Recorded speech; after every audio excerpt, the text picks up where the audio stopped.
In a week where Americans are wondering how to restore civility in this new era of political violence, we look at the last epoch of the assassin's veto, the 1970s. We tell the story of a near murder of a racist governor and how a black woman came to see his humanity and lit a spark that saved his soul. What can we learn from the time Shirley Chisholm visited political rival George Wallace after he was nearly killed by another lone gunman? The part you got is next year's model. Lee Harvey Oswald, Irving Berlin. What happened once happens again. When news appears a mystery, tune into breaking history.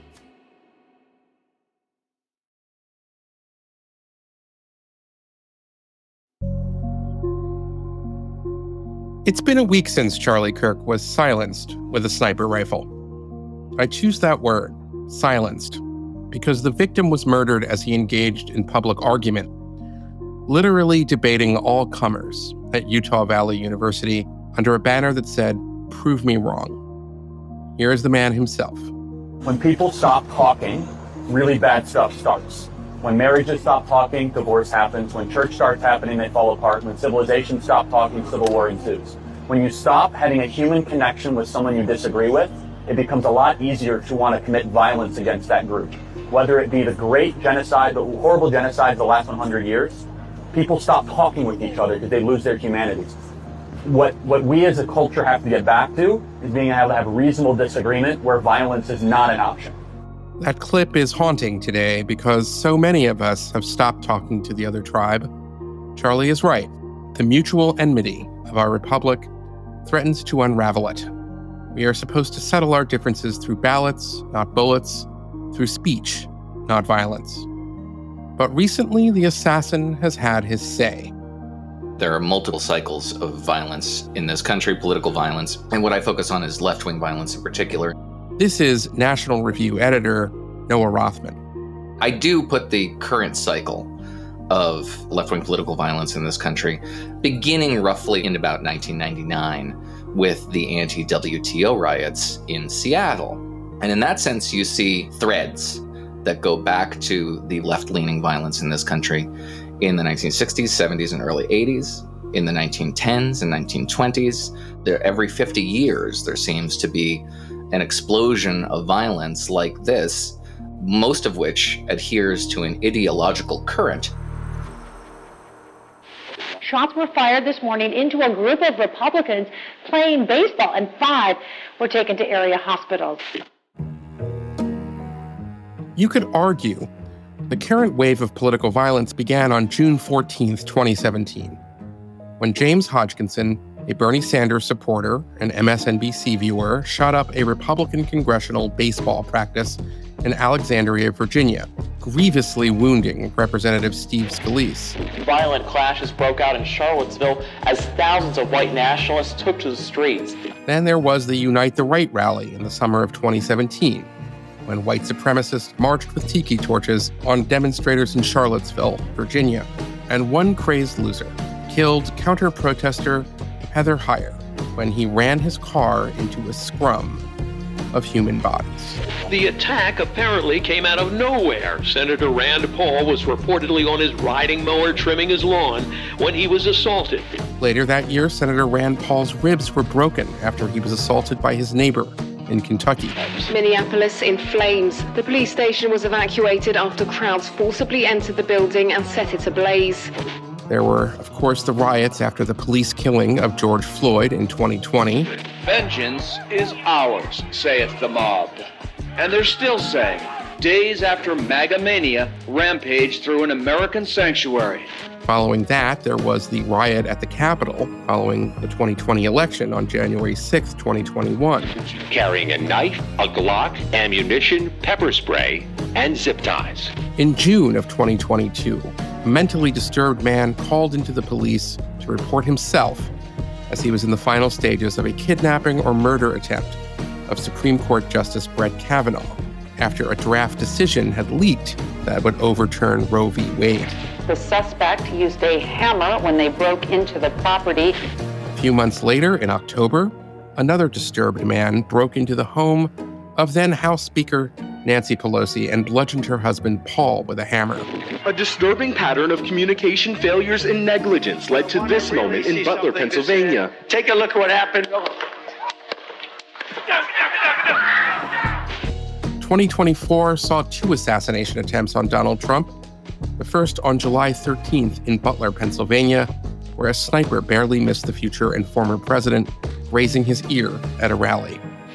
We were able to locate a witness that came to us and said, hey, I saw the guy running out of the bushes. He jumped into a black Nissan, and I took a picture of the vehicle and the tag, which was great. The second, 2 months later, on September 14th, when a man with a rifle was arrested waiting in the bushes at one of Trump's golf courses in Florida. At this very moment, there is a manhunt for the person who shot and killed the CEO of a leading health insurer. On December 4th, 2024, Luigi Mangione shot United Healthcare CEO Brian Thompson in the back as he was leaving his hotel in Midtown Manhattan. The attack burned and blackened rooms, blew out windows, and left walls covered in ash. On April 13th this year, a man enraged by the war in Gaza threw a Molotov cocktail into the governor's mansion in Pennsylvania. Most of the mansion burned after the attack, and the attack occurred only hours after the Jewish governor, Josh Shapiro, had hosted a Seder with his family and friends. The suspect who got away was reportedly dressed as a police officer, complete with badge, vest, and a taser. On July 14th of this year, a man dressed as a police officer killed 2 Democratic state legislators in Minnesota. Authorities say they found a hit list inside the suspect's vehicle, which included dozens of Democratic Minnesota lawmakers. He was found with a list of other prominent Democrats in the state after he was arrested. Notice that these are the crimes of individuals. We are not in Lebanon in the late 1970s and 1980s when political parties are engaged in tit-for-tat killings. This is disorganized violence. And as menacing as Antifa and other groups are, it's a stretch to compare them to the domestic terrorists of the 1970s, like the Weather Underground, the Symbionese Liberation Army. Nonetheless, there is a temptation for some political leaders to excuse the inexcusable, as Senator Elizabeth Warren did here, at least at first, for Luigi Mangione. We'll say it over and over. Violence is never the answer. This guy gets a trial who's allegedly killed the CEO of United Health. But you can only push people so far. And then they start to take matters into their own hands. More recently, we've seen a few radicals even celebrating the murder of Charlie Kirk. Here is a British musical mediocrity named Bob Vylan at a concert last weekend in Amsterdam. To an absolute piece of shit of a human being. The pronouns was, were. Because if you chat shit, you will get banned. Rest in peace, Charlie Kirk. And in a sense, this is not surprising. Listen to the way our leaders describe their opposition. Will you shut up, man? Listen, are you in favor of law and order? I'm in favor of law. You follow it. Are you in favor of law and order? Go ahead. There's a 78-year-old billionaire who has not stopped whining about his problems. When you report fake news, which CNN does a lot, you are the enemy of the people. Go ahead. Well, Donald, I know you live in your own reality, but that is not the fact. No wonder you've been fighting ISIS your entire adult life. And it's where the mayor will use their power to reject Donald Trump's fascism. Well, it would be a mistake to think that this cycle of political violence in America is unprecedented. Violence is as American as cherry pie, to quote the radical Black Panther leader H. Rap Brown, now known as Jamil Abdullah Al-Amin, who once served as chairman of the Student Nonviolent Coordinating Committee in the 1960s and is currently serving a life sentence for murder. We say to these leaders, how can you tell black people to be nonviolently and at the same time condone the sending of white killers into the black communities? It's something wrong. We are going to control our communities by any means necessary. We built the country up, we'll burn it down. You can quote that. I say violence is necessary. Violence is a part of America's culture. It is as American as cherry pie.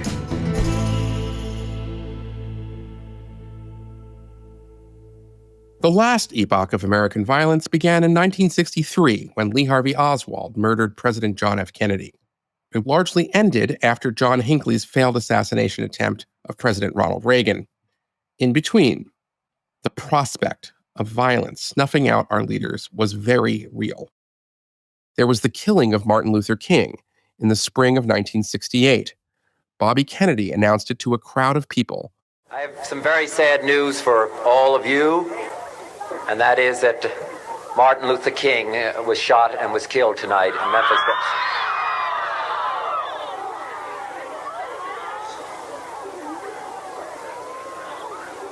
Martin Luther King dedicated his life to love and to justice between fellow human beings. He died in the cause of that effort. In this difficult day, in this difficult time for the United States, it's perhaps well to ask what kind of a nation we are and what direction we want to move in. RFK would be assassinated himself just 2 months later. There were 2 attempts on President Gerald Ford within a few weeks of each other in 1975. I saw a hand come through the crowd in the first row, and that was the only active gesture that I saw, but in the hand was a weapon. In 1978, a disgruntled San Francisco city commissioner walked into City Hall and killed Mayor George Moscone and gay rights icon Harvey Milk. Both Mayor Moscone and Supervisor Harvey Milk have been shot and killed.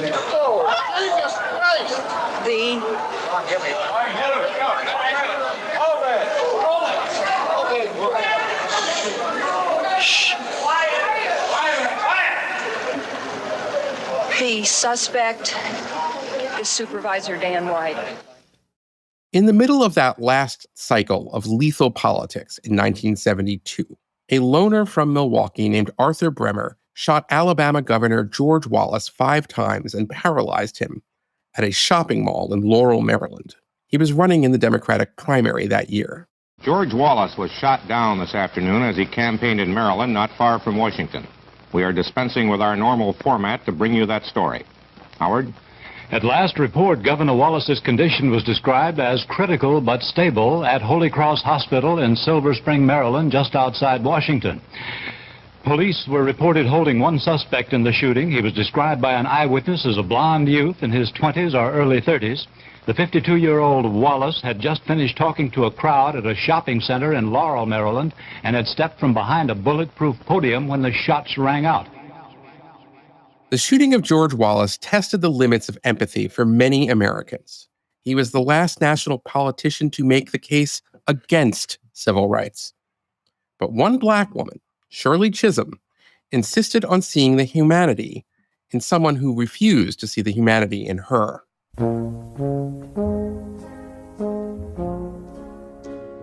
After the break, what our rattled republic can learn from the aftermath of a tragedy many people saw coming. Sweet love, it's the only thing that there's just too little of. What the world needs now is love, sweet love.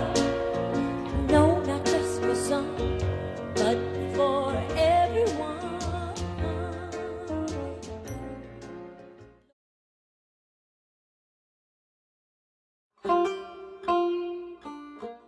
Before we get into the shooting of George Wallace, I want to make clear what I am not doing. I am in no way suggesting that Charlie Kirk or Donald Trump are the political heirs of the segregationists in the last century. And not just because they are not Democrats. On the contrary, Charlie Kirk spoke on campuses where his views were not merely underrepresented, but often had no representation at all in the curriculum or among the faculty. I am interested in the distance traveled between the two figures I'm about to tell you about. not in making an analogy between one of them from the past and anyone in the present. I have no interest in scoring such a cheap political point. Rather, today's episode offers a parable about the power of empathy and civility in a democratic society, even when the stakes seem existential.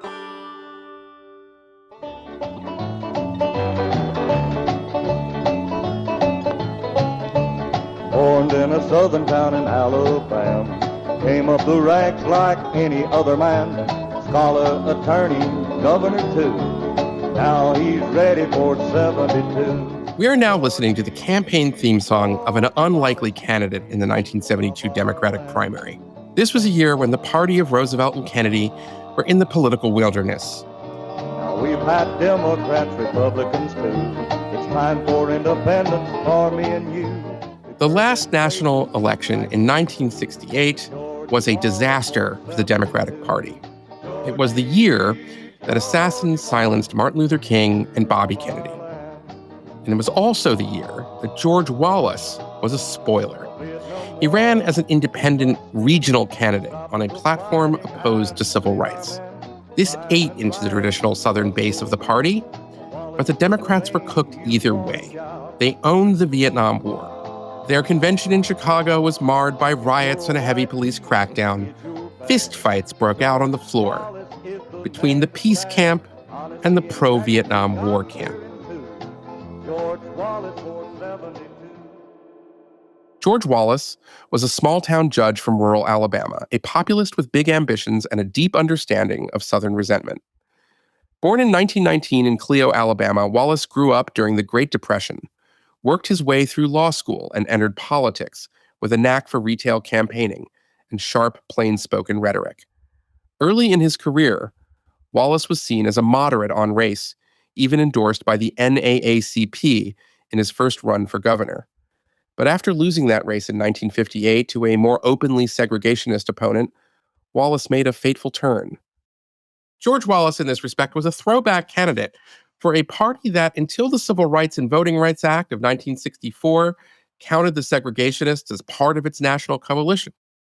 He made national news in 1963 when he stood at the entrance of the University of Alabama to block the first black students from attending, even after a federal judge ordered the university to end its policy of not admitting students of color.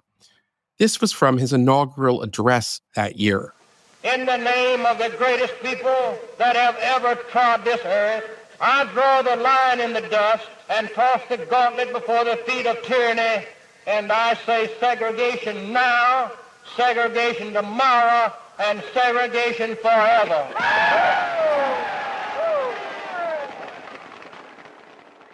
By 1972, the Democrats were evolving into the progressive coastal party we recognize today.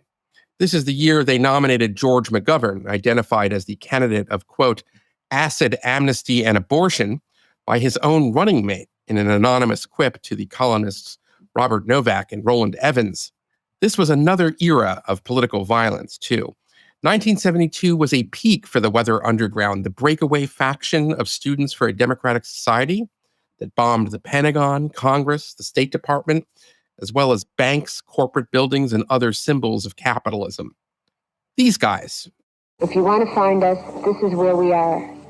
In every tribe, commune, dormitory, farmhouse, barracks, and townhouse, where kids are making love, smoking dope, and loading guns, fugitives from American justice are free to go. Within the next 14 days, we will attack a symbol or institution of American injustice.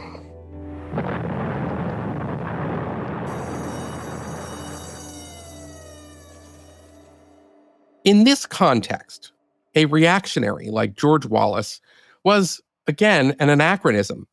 And yet he did well in many of the early primaries, particularly in Florida, a state that he won. He ran against a recent Supreme Court ruling that permitted states and cities to integrate schools through busing. That's when a school district would bring black students to white majority schools and vice versa, usually meaning that there would be fairly long commutes in these cities and townships. And I'll bet you that when he was in Red China, he and Mao Zedong talked more about busing than anything else, if you want to know. George Wallace predicted that if he won Florida, Nixon would propose legislation to end busing. And that is exactly what happened. Wallace won Florida, and Nixon proposed anti-busing legislation. Now, to get a sense of how much Wallace's party had changed, let's introduce one of his opponents that year, a Brooklyn school teacher who became the first Black woman to win a seat in Congress in 1968, Shirley Chisholm. She was one of a kind. Shirley Chisholm was born Shirley Anita St. Hill on November 30th, 1924, in Brooklyn, New York. Her parents were immigrants from the Caribbean, her father from Guyana, and her mother from Barbados. When she was a child, she spent several years living with her grandmother in Barbados, where she received a strict British-style education before returning to New York at age 10. Chisholm excelled in school and went on to earn a bachelor's degree in sociology from Brooklyn College in 1946. After graduating, she worked as a nursery school teacher and later earned a master's degree in early childhood education from Columbia University. Before entering politics, Chisholm worked for nearly 2 decades in education and social services. Even as a freshman congresswoman, she didn't toe the line of her party leaders. But when they tried to stick her on the agricultural committee, which she thought was irrelevant to her constituents, none of whom were farmers, she figured out a way to turn lemons into lemonade. I love this little anecdote from her political career. After getting her committee assignment, she sought counsel from one of her constituents, the spiritual leader of the Lubavitch movement, or Chabad, Rabbi Menachem Mendel Schneerson, who was based in Crown Heights. She explained her dilemma, but the Rebbe told her this was a great opportunity. Why don't you use your position on the committee to funnel the surplus food from the farm states to the anti-poverty programs designed to provide relief to the urban poor? Chisholm agreed and worked out a compromise after that meeting with first-term Republican Senator Bob Dole from Kansas. Together, they helped create a special supplemental nutrition program for women, infants, and children, known as WIC. In her last year in Congress in 1983, she praised Rabbi Schneerson on the floor of the House. A rabbi who is an optimist taught me that what you may think is a challenge is a gift from God. And if poor babies have milk and poor children have food, it's because this rabbi in Crown Heights had vision. This outsider decided in 1972 to become the first Black woman to run for president. I stand before you today as a candidate for the Democratic nomination for the presidency of the United States of America. I am not the candidate of Black America, although I am Black and proud. I am not the candidate of the women's movement of this country, although I am a woman and I'm equally proud of that. I am not the candidate of any political bosses or fat cats or special interests. I stand here now without endorsements from many big-name politicians or celebrities or any other kind of prop. I do not intend to offer to you the tired and glib cliches which for too long have been an accepted part of our political life. I am the candidate of the people of America.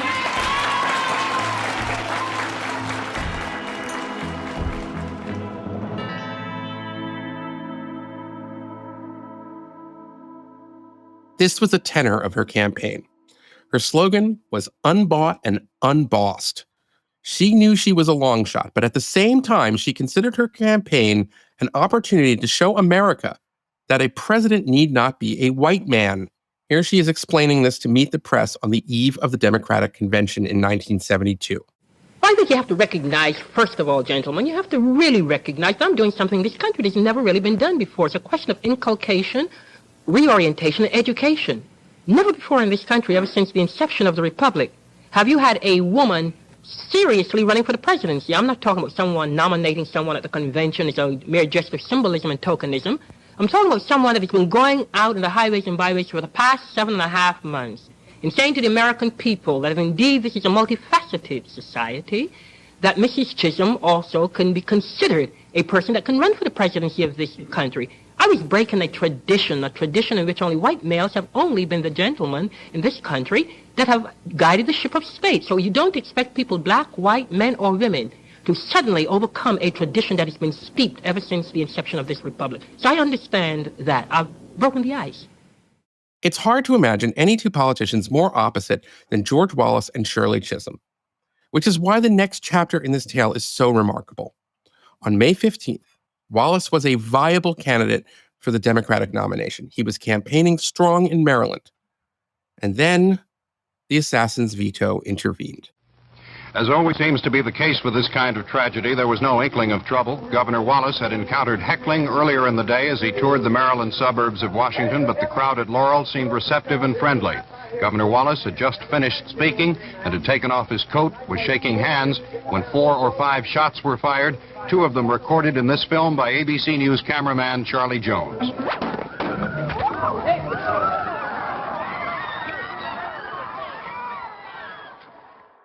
Wallace survived the 5 shots, but he would never walk again. A number of political leaders from both parties visited him in the hospital, from Spiro Agnew to Ted Kennedy. But among those who visited his bedside was also Shirley Chisholm. I should say for her, it was an act of extraordinary political courage. Her own district was furious. One of her campaign aides, a young future Congresswoman, Barbara Lee, nearly quit her campaign. But Shirley Chisholm believed it was the right thing to do. Here she is at the end of her life, explaining her decision. When I visited him when he was shot, I almost lost my seat. I went to the hospital to visit him, and all of us who were running for president at that time, Jackson, and Wilbur Mills, and John Lindsay, because there were 13 of us who were out there in the race in 1972, and I went to see him. Oh my gosh, I knew that I was going to be thrown out of office. The people in my district came down on me like anything. And I had 2 big public forums, and I said, this is not the way we do it. And I had to lecture to them and let them know that I wouldn't want this to happen to anybody. So I kind of brought them along, but that was one time that I almost lost my seat, even though I was still holding it, because I went to visit George Wallace. And when I went to visit George Wallace, he was in the bed. I'll never forget this. All the tubes were coming through his nostrils, his throat, and he was lying in the bed. He was propped up, and I was coming through the door, and he said, Shirley Chisholm, what you doing here? You should be here. I said, I'm here because you are ill, and you are ill for a good reason. God guides us. And he looked up, and I couldn't stay long because he was very ill, and the doctors told me, Congresswoman, you have to leave him. And he held on to my hand so tightly, he didn't want me to go. After the break, how an act of kindness can turn the hardest of hearts.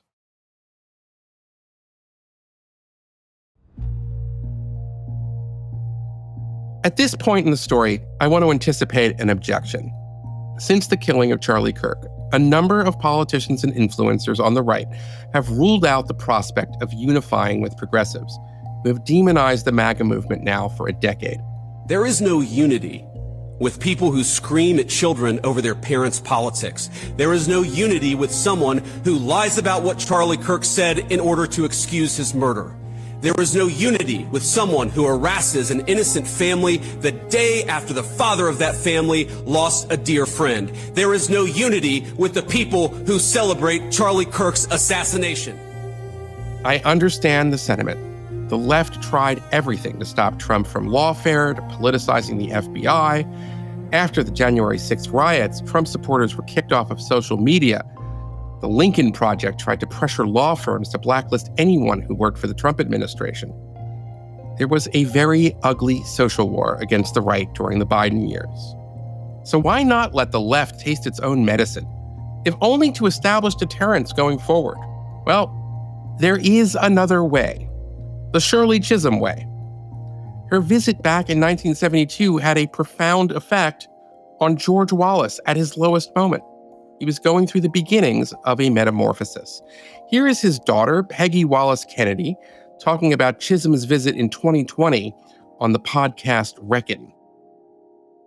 She said, listen, this is what I'm going to do because it's the right thing to do. And it was not long after Congresswoman Shirley Chisholm left, other people came and saw him. Ethel Kennedy came and sat and prayed with him. I could just see something in my father's eyes that changed. I think that while they were talking, he said, what are your people going to think? And she said, I don't care what my people think. I would not want this to happen to anyone else. So that began a process. A few years later, Chisholm asked Wallace to help her win over Southern Democrats for one of her welfare bills in Congress, and Governor Wallace obliged. The first Black woman to win a seat in Congress was now a kind of political ally of the last major segregationist in the South. By 1979, Wallace really began to see the error of his past. He started calling some of the very civil rights leaders and activists that were once his bitter opponents, including John Lewis, the future congressman, and one of the marchers on Bloody Sunday at the Edmund Pettus Bridge in Selma, Alabama, 1965. The Alabama state troopers, ordered there by Governor Wallace, unloaded on the peaceful marchers. They beat them with batons and whipped them. Lewis suffered a serious skull fracture. Here is what Wallace said in the aftermath of the police riot on the CBS television program Face the Nation. Was it the minimum required? That matter at the present time, as a result of the charges of police brutality, is under investigation, but I'm not going to be stampeded or blackjacked, as Mr. Johnson said, into making any accusations against the police because some outside agitators themselves have accused us of police brutality. The same man, 14 years later, asked John Lewis to forgive him.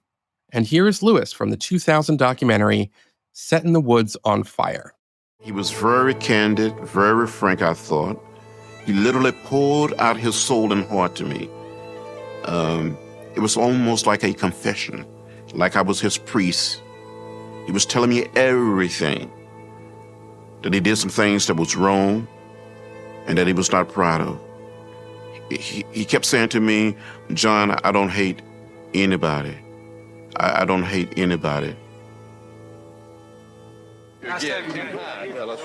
In 1982, Wallace returned to politics, running for governor for the 5th time. Glad to see y'all here. Hey, boys. Think about that. When Shirley Chisholm looked past her opposition to everything that George Wallace stood for, to see his humanity after an assassin nearly killed him, it was a spark. It set him on a path that led him to repent. The end of the story is surprising. In 1982, Wallace ran again for governor of Alabama, but this time he did so as a changed man. He campaigned for the Black vote. And whether or not you've agreed with me in everything that I used to do and agreed to, I know that you do not. I, too, see the mistakes that all of us made in years past.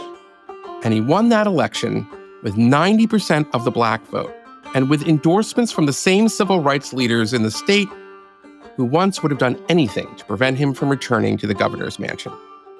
After their unlikely encounter in 1972, George Wallace would go on to survive an assassination attempt that left him paralyzed from the waist down. As we've heard, in the years that followed, he publicly recanted his segregationist views, sought forgiveness from civil rights leaders, and even regained support from some Black voters in Alabama. He served as governor one final time and died in 1998 at the age of 79. Whether his transformation was sincere or strategic remains debated. Chisholm never stopped being herself, principled, unpredictable, and unwilling to fit neatly into anyone else's narrative. She remained in Congress until 1983. Though she never became president, she redefined who could run and why it mattered. She died in 2005 at the age of 80 after a series of strokes. After the break, where we might go from here.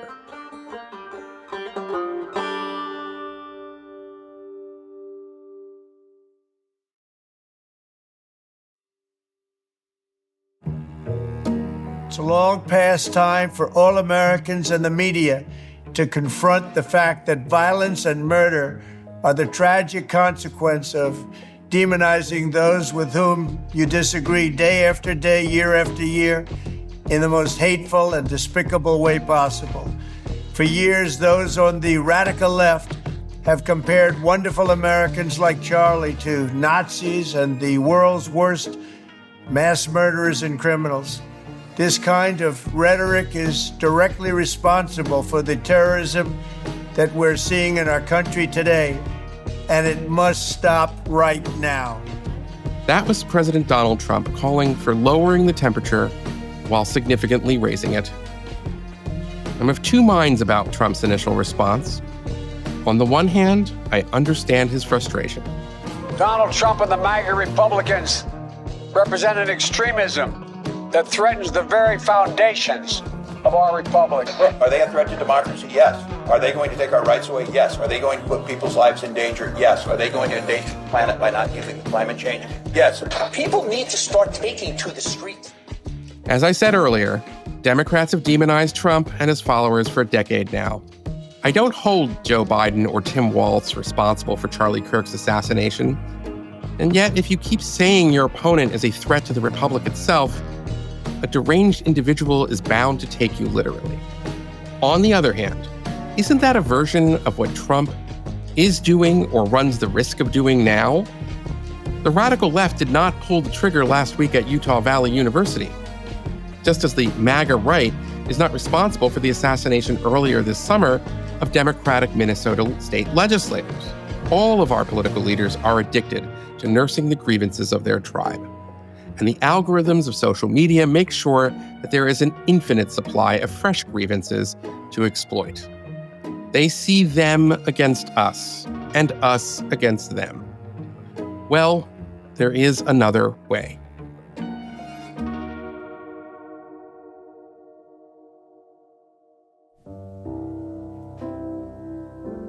Instead, we can choose to see the humanity in our political rivals and hold out the hope that persuasion and grace can change hearts and minds. It's happened before. Look at George Wallace and Shirley Chisholm. And this process also goes both ways, because Shirley Chisholm herself evolved. Here she is explaining what she learned about George Wallace voters from the 1972 campaign in her memoir, The Good Fight. Many people were supporting Wallace because he talked about issues that were important to them. The unresponsiveness of the government to the people, the unfairness of the tax structure, and the dominance of huge corporate institutions. These are also basic themes in my campaign. To that extent, we were both political mavericks and both people's candidates. There, of course, the similarity ended, but I learned during the campaign that not all Wallace supporters were racist. There are many decent, average individuals in America who have been abandoned by politics as usual and relegated to powerless positions, and who have found what they believe to be a spokesman for their cause in George Wallace. There are, I am sad to say, many bigots who are Wallaceites, and this is because some of the views he upholds are those agreeable to racists. I am fiercely opposed to some of his positions. For instance, I support school busing as a means, limited and makeshift though it may be, to start correcting the effects of race prejudice and segregated housing patterns on equality of educational opportunity. But belief in the right of another to hold and publicly advocate the contrary point of view without having his motives impugned and his character maligned seems to me to be a fundamental tenet of our political system. This tolerance and mutual respect is fundamental to democracy's survival. I hope our political leaders can relearn this lesson, because Shirley Chisholm was right. The survival of our republic depends on tolerance and mutual respect. As she said, it is fundamental to our democracy's survival. That was what Charlie Kirk was telling us too, before an assassin silenced him forever.